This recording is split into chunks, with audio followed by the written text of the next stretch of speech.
একটা শ্রেণীকে বলছেন চলো নামাজ পড়ি, চলো দাঁড়িয়ে রেখে, যখন নামাজ পড়া লাগবে তখন আমি নামাজ পড়বো, এত আমার বলার দরকার নাই, সময় হলে দাঁড়িয়ে রাখবো। এত দাঁড়িয়ে দাঁড়িয়ে করেন কেন? আছে না ভাই?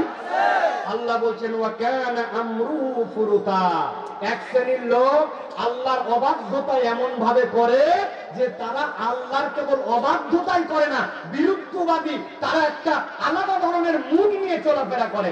আল্লাহ বলছেন আল্লাহর হুকুম মানে না, আবার বিরুদ্ধবাদী চরিত্রের, এদের সাথে যেন সম্পর্ক রাখবেন না, এদেরকে অনুসরণ করবেন না। তাহলে আল্লাহর হুকুম মানে না, তার উপর আবার নিজের বাহাদুরি দেখায়, 2 নম্বর মন পছন্দ জিন্দেগি চালায়, 3 নম্বরে দুনিয়ার বুকে যারা আল্লাহর জিকিরের সাথে নিজেকে সম্পৃক্ত করে নাই। আল্লাহকে আল্লাহ নবী বলছেন, আল্লাহ রাব্বুল আলামিন আল্লাহ নবীকে বলছেন এই মানুষের সাথে সম্পর্ক রাখা যাবে না। একটু হিসাব করে দেখেন আমাদের সাথে এরকম মানুষের সম্পর্ক আছে না নাই? একটু বুঝে বলেন। আপনারা একটু বুঝেন না, এই জন্য বলতেছেন আছে।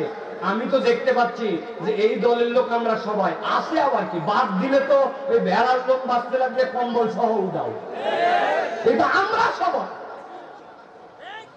আমাদেরকে এখন পরিবর্তন হয়ে এই 3টা দোষ যেন আমার মধ্যে না থাকে সেই চেষ্টা করতে হবে। আমার মুরব্বীরা সারা দেশে আমি ওয়াজ করি, মজার একটা আইটেম খুঁজে পাই, আমাদের মুরব্বীরা আমাদেরকে বলে বাবা ভালো মানুষ আর না, না বাবা আগের দিন ছিল আগে, এখন আর ভালো মানুষ না, এখন কি সুন্দর করে বলে, আছে না ভাই? এই কথা যারা বলে এরা টাটকা 2 নম্বর। 6 নম্বর প্রমাণ দেন। আমার কথা হচ্ছে ভালো মানুষ নাই, তা আপনি আমি ভালো মানুষ হয়ে গেলে তো একটা লোক আমারে খুঁজে পায়, আমি নিজে ভালো হব না, কিন্তু খালি ভালো মানুষ সারাদিন খুঁজে বেড়ায়, ঠিক না? অতএব আমাদেরকে পরিবর্তিত হতে হবে, আমাদেরকে ভালো মানুষ হওয়ার জন্য চেষ্টা করতে হবে, যাতে ভালো মানুষের সহবত আমার সহবত যেন মানুষ পায়। বলেন আল্লাহুম্মা আমিন। প্রিয় ভাইরা, আজকে আমরা কোরআনুল কারীম থেকে কিছু কথা শুনতে চাই, রাজি আছেন তো আপনারা? ইনশাআল্লাহ।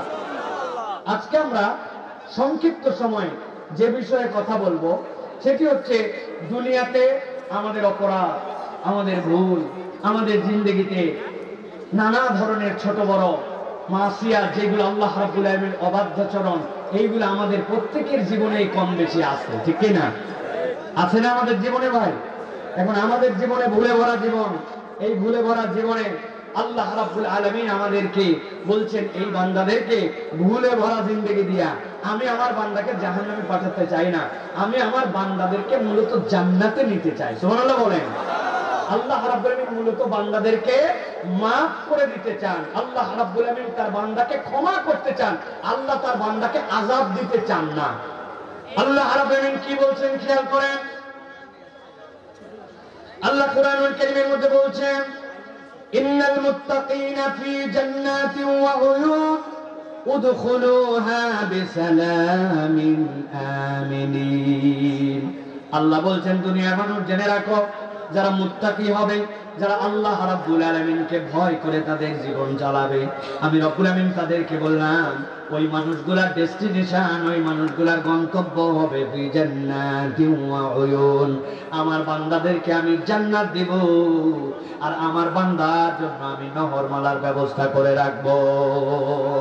আল্লাহ রাব্বুল আমিন বলছেন উদখুলুহা বিসালামিন আমিনিন, আমি আমার বান্দাদেরকে ডাক দিয়ে বলবো তোমরা ঢুকে যাও ওই জান্নাতের ভিতরে, আমি রব তোমাদেরকে গ্যারান্টার হচ্ছি, তোমাদেরকে নিরাপত্তা এবং আল্লাহর পক্ষ থেকে তোমাদের প্রশান্তিময় অভিবাদন দিয়া তোমাদেরকে জান্নাতের মধ্যে ঢুকায় নেওয়া হবে। সুবহানাল্লাহ। আল্লাহ রাব্বুল আমিন এরপরে বলছেন ওয়ানাযানা মা ফি সুদুরিহিম ونزعنا ما في صدورهم من غل إخوانا আল্লাহ রাব্বুল আমিন বলছেন ওই মানুষগুলোকে যখন জান্নাতে ঢুকানো হবে, দুনিয়ার বুকে চলতে ফিরতে অন্তরে অন্তরে ঠোকাঠুকি লাগতো, অন্তরে অন্তরে তাদের মধ্যে নানান ধরনের ঈর্ষা চলে আসতো, না চাইলেও শয়তান তাদেরকে প্রভাবিত করত। কিন্তু আল্লাহ বলছেন ওয়ানাযানা মা ফি সুদুরিহিম, জান্নাতে ঢুকানোর পরে আমি রব্বুল আমিন তাদের জন্য ওপেন হার্ট সার্জারি করে দেব। ওই সার্জারি করে আল্লাহ কি করবেন? আল্লাহ বলছেন ওয়ানাযানা, আমি দূর করে দিব। তাদের জন্য কি দূর করবেন? কাল্লিন ইখওয়ানা, তাদের ভ্রাতৃত্বের মধ্যে যেই ধরনের ঈর্ষা ছিল আমি রব্বুল আমিন দূর করে দিব। ওই জান্নাতের একজন আর আরেকজনের নিয়ামত দেখে জান্নাতের ভিতরে আর কেউ কাউকে প্রতিদ্বন্দ্বী ভাববে না। সব জান্নাতীরা ওই দিন ভাই ভাই হয়ে জান্নাতের ভিতরে থাকতে শুরু করবে।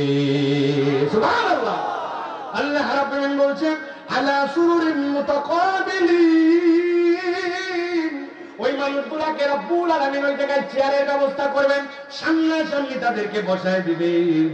আল্লাহ বলছেন লা ইয়ামাসসুহুম ফিহা নাসাবুন ওয়া মা হুম মিনহা বিমুখরাজিন। ওইখানে যাওয়ার পরে ওই মানুষগুলাকে কখনোই ক্লান্তি ধরবে না। নাসাব মানে হচ্ছে আপনার মনে হচ্ছে এটা খাইতে খাইতে আমার অবস্থা খারাপ, এটা দেখতে দেখতে আমি ক্লান্ত, ওয়াজ শুনতে শুনতে বিরক্ত। আল্লাহ বলছেন ওই জান্নাতে যাওয়ার পরে তোমার কোনো ধরনের আর ক্লান্তি আসবে না, আর আমি রব্বুল আমিন কখনোই তোমাদেরকে বের করে দিব না। এতগুলো অফার দেওয়ার পরে আল্লাহ নবীকে বলছেন ও আমার হাবিব, আমার বান্দাদের কাছে আপনি একটা খবর পৌঁছায় দেন। কি খবর পৌঁছাবেন? আল্লাহ বললেন নাব্বি ইবাদি আন্নী আনাল গফুরুর রহিম, আমার বান্দাকে খবর দিয়ে দেন আমি রব হিসাবে বান্দাদের জন্য গফুর আর রহিম। সুবহানাল্লাহ। আল্লাহ রাব্বুল আমিন এর দ্বারা কি বুঝাতে চান? আল্লাহ বুঝাতে চান আমার বান্দার অপরাধ যত হোক, আমার বান্দার ভুল যত হোক, আমার বান্দা দুনিয়াতে চলতে ফিরতে যতই মিস্টেক করে বসুক, আমি তাকে জাহান্নামে নেওয়ার জন্য সৃষ্টি করি নাই, আমি তাকে জান্নাতে নিতে চাই। আর আমি আমার বান্দাকে আল্লাহর পক্ষ থেকে আল্লাহ জানাই দিতে বলেছেন তার জন্য আমি রহিম আর তার জন্য আমি গফুর। সুবহানাল্লাহ। এখন আল্লাহ তো গফুর, আল্লাহ তো রহিম। আল্লাহ রাব্বুল আলামিন নবীকে বলছেন বান্দাদের কাজ কি হবে? ওই গফুরের কাছে আপনার কাজ কি হবে, আমার কাজ কি হবে? গভীর মনোযোগ, ঠান্ডা মাথায় খেয়াল করেন। আল্লাহ কোরআনের সূরা 5 নম্বর সূরা মায়েদা, সূরা মায়েদার 74 নম্বর আয়াতে নবীকে বলছেন বান্দাকে বলেন আফালা ইয়াতুবুনা ইলাল্লাহ ওয়া ইস্তাগফিরুনাহু ওয়াল্লাহু গফুরুর রহিম। আমার বান্দা কি আমার কাছে একটু ফেরত আসবে না? আমার বান্দা কি আমার কাছে একটু ক্ষমা চাবে না? আল্লাহ বুঝাতে চান যেই বান্দা আল্লাহর কাছে ফেরত আসবে আর যেই বান্দা আল্লাহর কাছে ক্ষমা চাইবে ওই বান্দা তার রবকে গফুরুর রহিম রব হিসাবে পেয়ে যাবে। আল্লাহ বান্দাকে ক্ষমা করে দিতে চান, এই জন্য আল্লাহ